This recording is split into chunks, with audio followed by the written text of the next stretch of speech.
I would now like to invite Mr. Gautam Lahiri, President, Press Club of India. नमस्कार, आदाब।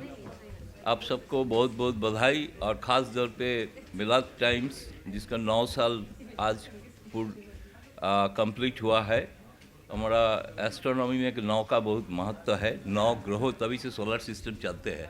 तो इसका कारण है कि 9 से एक लिप फॉरवर्ड होता है। तो इसका अगला 90 साल में मिलाद टाइम्स एक मिसाल का दौर पे काम करेंगे, ये मुझे उम्मीद है, मुझे भरोसा है।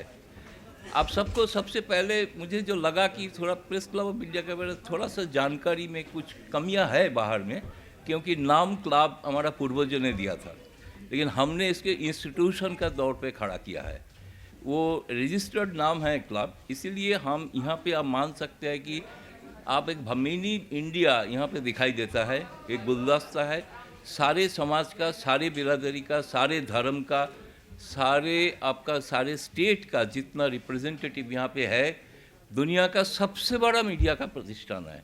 5,500 यहाँ का मेंबर है। कोई दुनिया में किसी क्लब का मेंबर नहीं है।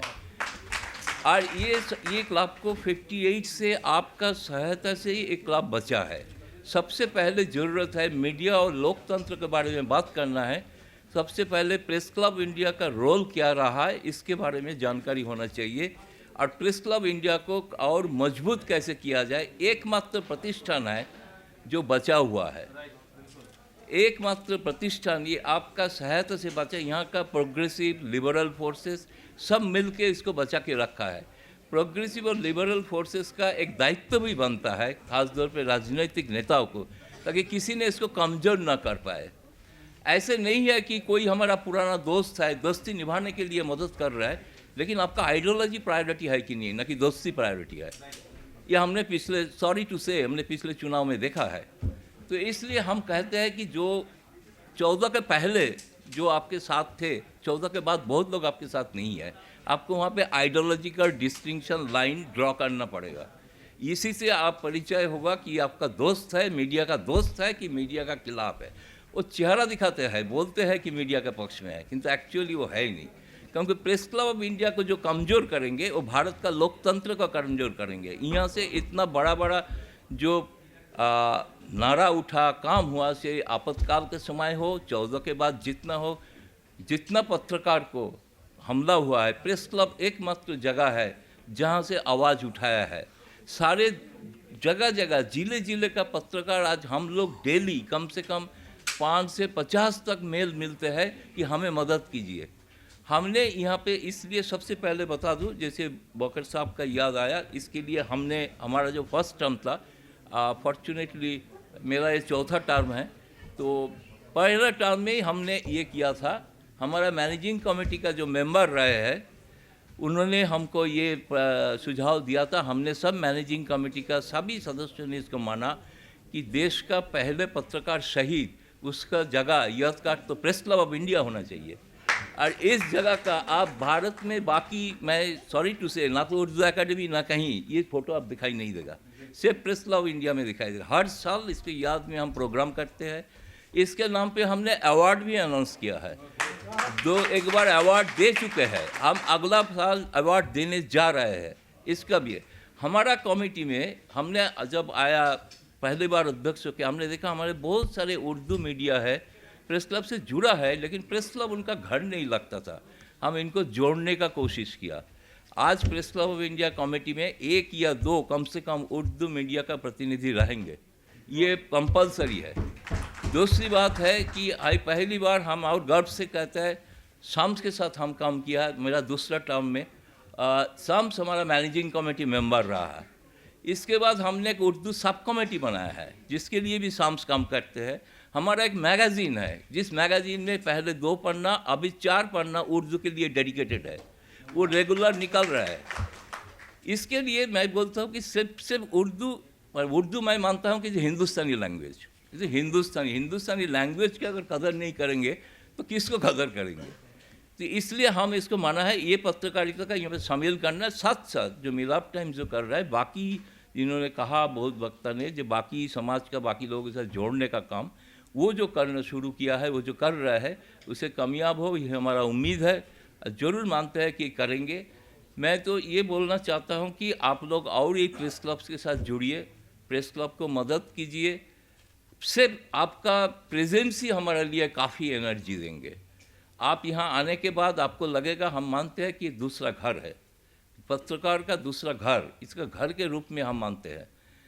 जब से मीडिया का, गौरी लंकेश का घटना हो कि जुबेर का हो, उसके बाद रिसेंटली जो छत्तीसगढ़ को जो पत्रकार का हत्या हुई, सारे प्रोग्राम यहाँ पे हुआ है। नॉट ओनली दैट, सिद्दीक कप्पान के लिए भी हुआ है। उसके साथ साथ जब न्यूज़ लिख के ऊपर, ये भाषा को पता होगा, न्यूज़ लिख का जो प्रोग्राम कोई करने के लिए डर रहे थे, हम प्रेस क्लब का दरवाज़ा खुला, यहाँ पे हमने प्रोग्राम किया। वो प्रोग्राम के बाद हम चीफ जस्टिस को चिट्ठी लिखे, हम प्रेसिडेंट को चिट्ठी लिखे, प्रेसिडेंट ऑफ इंडिया एक्नॉलेज भी किया था, लेकिन उसका बात आगे कुछ मसला बड़ा नहीं है। तो इसलिए मेरा कहना है कि पत्रकार कहीं पे कोई प्रॉब्लम में हो, हमने यहाँ पे बहुत सारे कोशिश अभी कर रहा है। मैं सबसे बड़ी बात एक बोलना चाहता हूँ, जिसके मेंबर ऑफ जो लॉ मेकर्स, उनका मदद हमें ज़्यादा ज़रूरत है। वो है कि ये भारत एकमात्र देश है जहाँ पे कोई नेशनल मीडिया पॉलिसी है नहीं। बाकी यूरोप में है, बहुत जगह पे है। हम लोग सारे मीडिया ऑर्गेनाइजेशन को बुला के, देश का सारे प्रेस क्लब, जिसमें सम्स भी आए थे, और भी बाकी एडिटर्स गिल्ड, बाकी जो पत्रकार संगठन, सब यहाँ पे बैठक हुआ। वो भी चुनाव का ठीक पहले, रिजल्ट के नतीजे का पहले। हम लोगों को पता था नतीजा क्या होगा पता नहीं, इसलिए पहले ही कर लिया था 28 में। और उसी में हम लोग एक ड्राफ्ट मीडिया बिल प्रस्तुत किया था, जिसमें देश का मीडिया पॉलिसी कैसे होना चाहिए, ये ड्राफ्ट है।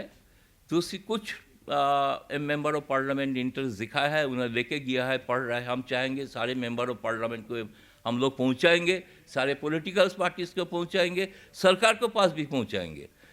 इसके लिए ये जरूरी है, ये जो मीडिया का जो प्रॉब्लम, जैसे अब जिक्र हो रहा है कि जो फंडिंग, कैसे फंडिंग हो, इसमें एक नेशनल पॉलिसी होना चाहिए। आप सोचिए कि दूरदर्शन और ऑल इंडिया रेडियो किसका पैसा से चलता है? आपका पैसे से चलता है, आपका टैक्स का पैसा से चलता है। देश का 66% लोग वोट देते हैं सरकार के खिलाफ। हारे जीते अलग बात है रिजल्ट के, लेकिन उनका व्यू कहाँ आ रहा है? वो दूरदर्शन और पब्लिक ब्रॉडकास्टिंग पॉलिसी देश में नहीं है। इसलिए पब्लिक ब्रॉडकास्टिंग के लिए लड़ना है। ये सोच एक्चुअली बहुत ही जगाना है, बढ़ाना है, सबको बोलना है। दूसरे साथ साथ पत्रकार का रक्षा, सुरक्षा, इसके लिए कोई नेशनल कानून भी नहीं है। कुछ स्टेट गवर्नमेंट किया है, लेकिन स्टेट गवर्नमेंट का कानून से काम नहीं चले। नेशनली कोई कानून नहीं, क्यों नहीं होंगे? पत्रकार को क्यों, अगर चौथा खंभा आप मानते तो नहीं है, वो तो अलग बात है। बात तो पता ही है आपको, देश में उजिला आजम पत्रकार से मिलने से डरते हैं, सवाल लेने से डरते हैं। जिसका चेस्ट है 56 इंची, सिर्फ सवाल लेने में डरते हैं, जिसके कारण प्रेस कॉन्फ्रेंस नहीं करते हैं। पहले हम मीडिया में 40 साल से रहा, सारे प्रेसिडेंट, सारे पीएम, सारे मिनिस्टर के साथ विदेश घूमे हैं, लेकिन यहाँ पे इन लोग लेने के लिए डर रहा है, क्योंकि एक्चुअली क्या है ना, एक्सेस बंद कर रहा है। मीडिया का जो एक्सेस होना चाहिए to information, right to information diluted हो चुका है। पार्लियामेंट में सीनियर पत्रकार को जाने का इजाज़त नहीं है। मैं LND पत्रकार हूँ, लॉन्ग एंड डिस्टिंग्विश्ड सर्विस, जो पार्लियामेंट में दिया था कार्ड, उसको भी उन्होंने रिजेक्ट कर दिया, कैंसिल कर दिया। ये मीडिया बिल लेके हम आपके पास आएंगे, आप लोगों के पास आएंगे, इसके बारे में बात करेंगे। तो आप लोग सब, ये हुआ प्रेस क्लब की तरफ से आप सबको बधाई। और हम चाहेंगे आप ये धर्म भूल जाइए, सब पत्रकार एक ही धर्म है, पत्रकारिता, उसमें सब एकजुट हो जाइए। मिल्लत टाइम्स को जारी रखने और मजबूत बनाने के लिए हमारी आर्थिक सहायता कीजिए। ये एक आजाद मीडिया हाउस और कमजोरों की आवाज है। आप हमें देखें, सुने, पढ़ें और हर महीने ज्यादा नहीं, सिर्फ 100 रुपए से मदद करें। डिटेल्स डिस्क्रिप्शन में मौजूद हैं।